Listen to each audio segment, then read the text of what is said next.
নমস্কাৰ, মোৰ নাম সোণালী বৰদলৈ। মোৰ ছোৱালী হয় ৰুমা বসুমতাৰী। অলপ আগতে হৈ যোৱা তিনিচুকীয়া তাই ফাৰ্ষ্ট এৱাৰ্ড পাই আহিছিলে মডেলত, আৰু বৰ্তমান তিনিটাতে ফাৰ্ষ্ট পাইছিল। আৰু বৰ্তমান আজি দুদিন আগতে হৈ যোৱা শিলিগুৰিত তাতো ফাৰ্ষ্ট এৱাৰ্ড পাই আহিছে। আপোনালোকৰ আশীৰ্বাদৰ বাবে বহুত ধন্যবাদ আপোনালোকলৈ। আৰু ভৱিষ্যত আশা কৰিব যে তাই মনোকামনা পূৰ কৰিব, যাতে তাই আগলৈ আগবঢ়াই লৈ যাব পাৰে। সেইকাৰণে আপোনালোকক সদায় সহযোগ লাগে। মই আশা কৰিছোঁ যাতে আপোনালোকে সদায় তাইক আশীৰ্বাদ দি সহযোগ আগবঢ়াব।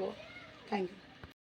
নমস্কাৰ, পশ্চিম কাৰ্বি আংলঙত ফৰেষ্ট বজাৰত থাকোঁ মই, আৰু তাই মোৰ ছোৱালী হয়। আৰু প্লাছ মই দীপজ্যোতি ছাৰক ধন্যবাদ দিব বিচাৰিছোঁ, তেওঁৰ বাবে আজি আমি ইমানখিনি স্থানত পাইছোঁ আৰু আপোনালোকৰ সহযোগ পাইছোঁ, তাৰ বাবে বহুত ধন্যবাদ। আৰু আশা কৰোঁ যে তাইক মনোকামনা যাতে পূৰ কৰি আপোনালোকে আগবঢ়াই লৈ যায়। ভৱিষ্যত উজ্জ্বল কামনা কৰিব আপোনালোকে, আৰু সদায় আপোনালোকৰ আশীৰ্বাদ লাগে, তাৰ বাবে ধন্যবাদ।